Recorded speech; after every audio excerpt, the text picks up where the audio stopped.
उत्तर मांगे प्रदेश में आज बात होगी विपक्षी दलों की एकता की, जहां एक ओर भाजपा मोदी सरकार के 9 साल का जश्न मना रही है, तो वहीं विपक्ष 24 के चुनाव से पहले हर हाल में पीएम मोदी की काट ढूंढ रहा है। और 24 को साधने के लिए 12 तारीख चुनी गई है। 12 जून को बिहार की राजधानी पटना में मुख्यमंत्री नीतीश कुमार ने विपक्षी दलों की एक बैठक बुलाई है। इसमें सपा अध्यक्ष अखिलेश यादव समेत सभी दलों के नेता शामिल हो रहे हैं। हालांकि विपक्षी एकता को लेकर 2 बार तारीखें टल चुकी हैं। पहले यह बैठक 19 मई को होनी थी। ऐसे में सवाल यह है कि क्या इस बार की बैठक में सभी दल एक साथ आएंगे या फिर कोई नया बहाना बनाकर बैठक को टाल दिया जाएगा। और सवाल यह भी है कि विपक्ष के पास 24 के चुनाव के लिए मोदी के मुकाबले ऐसा कौन सा चेहरा है जो सरकार के 10 साल के जादुई तिलिस्म को तोड़ सकता है। यह उत्तर मांग रहा है प्रदेश।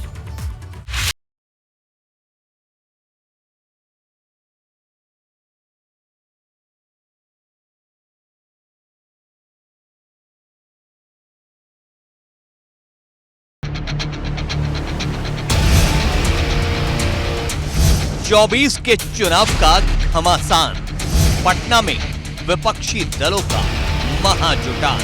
इस्तीफा दे देना चाहिए अन्नदाता महिलाओं पर, और जहाँ की महिलाओं पर सशक्तिकरण की बात कर रही है तो बताइए फिर तो ये सब झूठे हैं।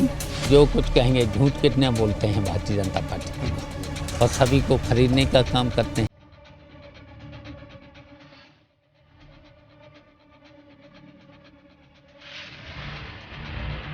विपक्ष के पास मोदी की काट कि भारतीय जनता पार्टी धर्म जाति को देख करके, पार्टी विरोधी लोगों को देख करके लोकतंत्र को कमजोर करने के लिए जो काम कर रही है, आपातकाल से भी ज्यादा खराब स्थिति में है। विपक्षी नेता आएंगे साथ या 24 में फिर खाली हाथ। एक श्री नीतीश कुमार जी हैं जो बिहार में बैठे हुए हैं, कई दलों को इकट्ठा कर रहे हैं। एक दिल्ली के मुख्यमंत्री अरविंद केजरीवाल जी हैं, पूरे भारत के भ्रमण पर, भारत यात्रा पर निकले हैं। विपक्ष की ओर से प्रधानमंत्री पद के अनेकानेक दावेदार, और यह दावेदारी जैसे मुंगेरी लाल के हसीन सपने की तरह है।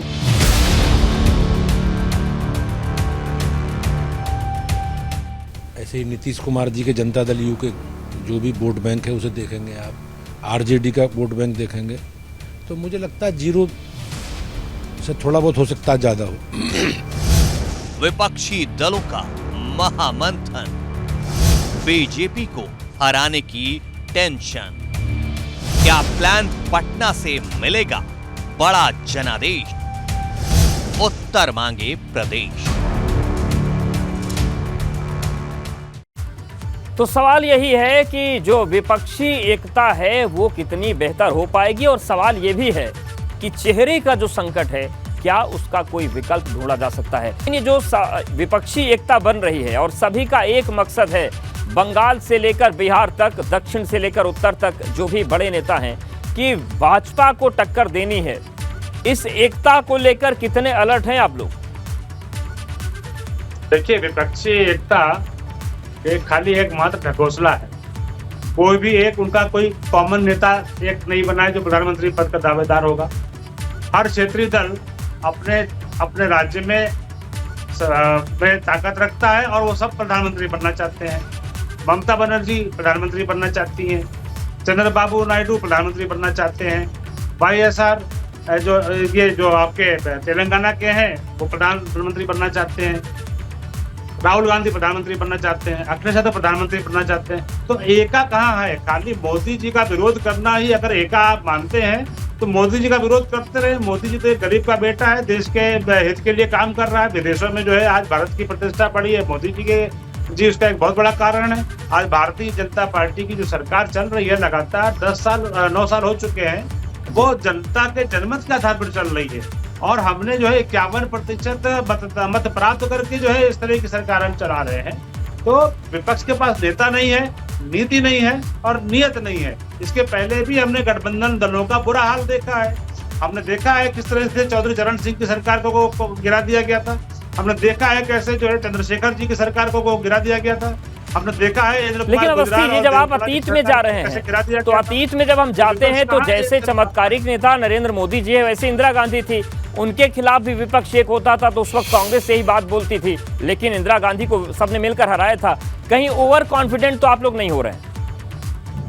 नहीं, ओवर कॉन्फिडेंस की स्थिति इसलिए नहीं है कि हमने जनता को डिलीवरी दी है। आज 80 करोड़ गरीब जनता को आज पिछले 2 वर्षों से मुफ्त अनाज जा रहा है। 4 करोड़ के लगभग जनता को मकान का मालिक बनाया गया है।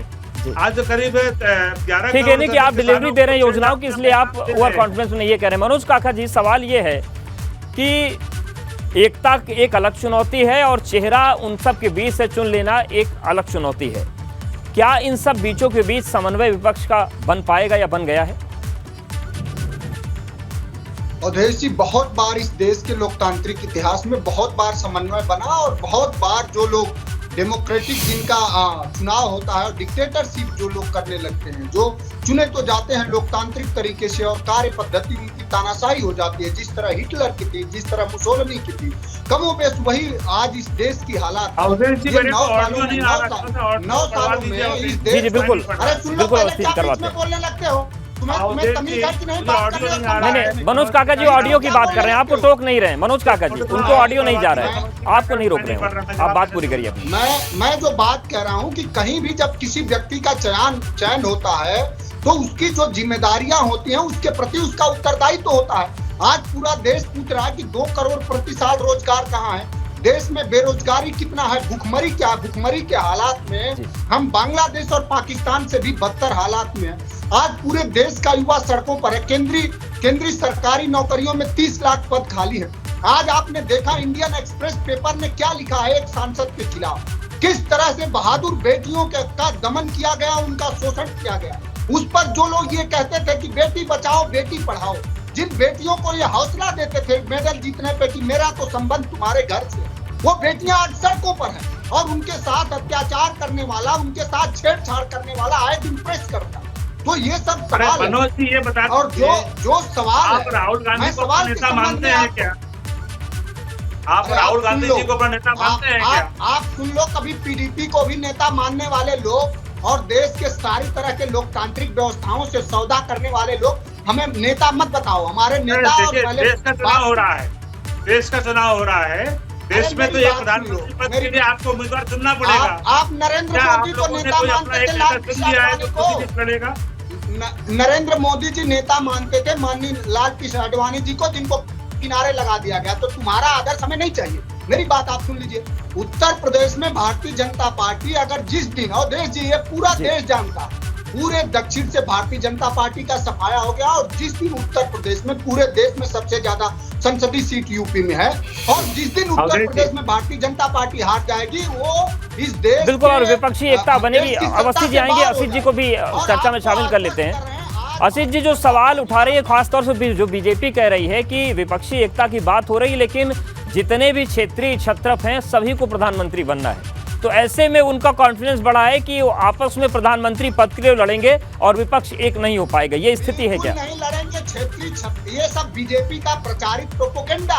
क्षेत्रीय छत्रपों को आज बिल्कुल पता है कि वो सब एक हो गए हैं और यही बीजेपी की। बिल्कुल मनोज जी, सवाल मेरा असित जी से था। असित जी, पूरे भारतीय जनता पार्टी के खिलाफ पूरे देश में, युवाओं में, किसानों में और खास करके माताओं बहनों में रोष, और भारतीय जनता पार्टी। ठीक है मनोज जी, आते हैं आपके पास। अवधेश जी, आपको याद होगा लोकसभा का चुनाव 2004 का, अटल बिहारी वाजपेयी जी तब एनडीए के प्रधानमंत्री थे और तब भी भाजपा के लोग कहते थे कि गठबंधन का चेहरा कौन है, आप चुनाव जीत जाइएगा तो प्रधानमंत्री कौन होगा, क्या अटल जी साहब बिना किसी फेस के लड़ पाएंगे।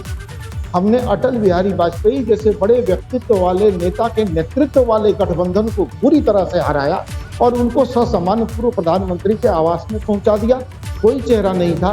बाद में आम सहमति से, गठबंधन के साथियों की सहमति से डॉक्टर मनमोहन सिंह प्रधानमंत्री बने। ये आप सब ये इस देश ने देखा है। उसके बाद का भी चुनाव हम जीते, 9 का चुनाव भी हम जीते, लगातार कोई चेहरा हमने नहीं। तो ऐसा नहीं है कि कोई चेहरा पेश न किया जाए तो नहीं हराया जा सकता है। इस देश ने अटल जी को हरा के दिखा दिया है कि देश चेहरे पर नहीं जाता है, ये देश मुद्दों पर भी वोट करता है। ये सिर्फ फेस नहीं देखता है, इश्यूज पर वोट करता है। और इश्यूज क्या है? आपकी रक्षा मंत्री ने, हमारे रक्षा मंत्री ने, हम सबके रक्षा मंत्री ने, रक्षा राज्य मंत्री ने लिखित सवाल का जवाब देते हुए लोकसभा में बताया कि हमारी 32,000 वर्ग किलोमीटर जमीन पर चीन ने कब्जा कर लिया है। पूरा देश ये जानना चाहता है कि पुलवामा में जो हमारे 40 जवान आरडीएक्स से उड़ा दिए गए, वो क्यों, कैसे उड़ा दिए गए, इसका जवाब नहीं है। हमारे तमाम सार्वजनिक उपक्रम जो बेचे गए, स्टेशन तक बेच दिए गए, LIC का शेयर तक बेच दिया गया, इसके अलावा अन्य उपक्रम बेचे गए, बैंकों की हालत खस्ता हो गई। तो ये तमाम चीजें किनके नेतृत्व में हुई? मोदी जी के नेतृत्व में। सुनिए सर, चरम बेरोजगारी आजादी के बाद की सबसे बड़ी बेरोजगारी कब आई? मोदी जी के नेतृत्व में आई। बिल्कुल अवस्थी जी आ रहे हैं। अवस्थी जी, मेरा सवाल ये है कि ये मुद्दे तो हैं, इस मुद्दों की बार बार आप लोग बात कर रहे हैं, लेकिन क्या इन मुद्दों पर विपक्ष एकजुट होने को तैयार है? इसको लेकर आप लोग आत्मविश्वास से भरे हैं? देखिए, एक बात हमेशा अवधेश जी, हम सब लोग यहाँ बैठे हुए, आप पुराने पत्रकार हैं, हमने आपको तब भी देखा था जब आप MP छत्तीसगढ़ के एक चैनल में हुआ करते थे, और जो राजनेता यहाँ बैठे हुए हैं सभी जानते हैं कि कभी भी ये संभव नहीं है और किसी भी नेता के लिए संभव नहीं है कि वो देश की तमाम पार्टियों को एकजुट कर ले और एक ऐसा गठबंधन बन जाए। ये अटल जी के नेतृत्व में, जबकि अटल जी ने 38 दलों का गठबंधन किया था, तब भी कई ऐसे दल थे जो ना कांग्रेस के साथ थे ना अटल जी के साथ थे, उनका अपना अलग रवैया था। तो ये तो संभव नहीं है ना कि देश में जितनी छोटी, बिल्कुल, और इतिहास में जाए तो जरूर ये चीज पता चलती है कि गठबंधन ने, विपक्ष की एकता ने सरकारों गिराया है। 12 जून को पटना में विपक्ष के नेता मिल रहे हैं, 24 की तैयारी होगी। आलोक अवस्थी जी, विपक्ष के दोनों प्रवक्ताओं की आपने बातें सुन ली, अब आप बताइए, जो इतिहास है वो भी बताता है कि विपक्ष जब एक हुआ है मुद्दों पर तो बड़े बड़े नेता भी हारे हैं, सरकारें धराशायी हुई हैं। मैं दोनों प्रवक्ताओं को नहीं सुन पाया हूं, ऑडियो की कनेक्टिविटी आपके यहाँ से बहुत खराब है, आज आपकी आवाज भी बहुत धीमी आ रही है। तो ठीक, मैं आपको बता देता हूं, मुद्दा जो वर्तमान अभी चल रहे हैं उनका जिक्र हुआ है, अटल जी के सरकार का हुआ है, अटल जी के जो 2 दर्जन ज्यादा सहयोगी था उनका हुआ है, इंदिरा जी तक भी हुआ है कि इंदिरा जी को कैसे विपक्ष ने हराया था। ये पूरा बोलो आप। देखिए, मैं इतना ही कहना चाहूंगा, जितनी भी तीसरे मोर्चे की सरकारें बनी है, सबकी पीठ में छुरा कांग्रेस ने रोका है, उसके बाद भी अभी तक तीसरा मोर्चा कभी भी सफल नहीं हुआ है। कांग्रेस अगर लीड करती है तो वो सरकारें चल पाती है, लेकिन कांग्रेस के नेता राहुल गांधी को कोई नेता मानने को तैयार नहीं है। क्या समाजवादी पार्टी के प्रवक्ता यहाँ पे हैं, विद्वान प्रवक्ता, क्या वो राहुल गांधी जी को आधी सीटें देंगे लड़ने के लिए उत्तर प्रदेश के अंदर? क्या राहुल गांधी जी को क्या मध्य से गुजरात से लड़ने देंगे? जनता पार्टी ने खरीदा है, लगता है इस क्या देश के आपने लोकतंत्र अभी को जो है बर्बाद किया है, गरीब को और गरीब करने वाला है, और अभी ये नेता तक नहीं चुन पाए हैं किन नीतियों को लेकर के प्रधानमंत्री मोदी से लड़ेंगे। वो नीतियां भी स्पष्ट नहीं है, केवल मोदी विरोध के नाम पर ये चुनाव में जाना चाहते हैं, यह बिल्कुल उचित नहीं है। देश के साथ विश्वासघात होगा। जवाब दीजिए, वो कह रहे हैं कि आप लोग केवल विरोध की नीति पर, इस समय विश्व के हर मंत्री के ऊपर भारतीय जनता पार्टी सरकार के नेता, ठीक है, अवस्थी जवाब ले लेते हैं। जनता पार्टी में और देश की भारतीय जनता पार्टी के प्रवक्ता, प्रपंची प्रवक्ता ने एक शब्द आज कम से कम अच्छा सवाल पूछा कि नीतियां क्या होगी। नीतियां, विपक्ष की नीतियां जातिगत जनगणना होगी। विपक्ष की नीतियां ये होगी कि एक ही जात के कुलपति सारे विश्वविद्यालय में न पोस्ट करेंगे। विपक्ष की नीतियां ये होगी कि सिर्फ मुख्यमंत्री के स्वजाति लोगों का गुंडागर्दी उत्तर प्रदेश में न चले। नीतियां होगी जातिगत जनगणना, नीतियां होगा रोजगार, नीतियां होगा माताओं बहनों को मिलता हुआ संबल, महंगाई, यही सब उत्तर प्रदेश समेत पूरे देश के जनमानस की नीति होगी।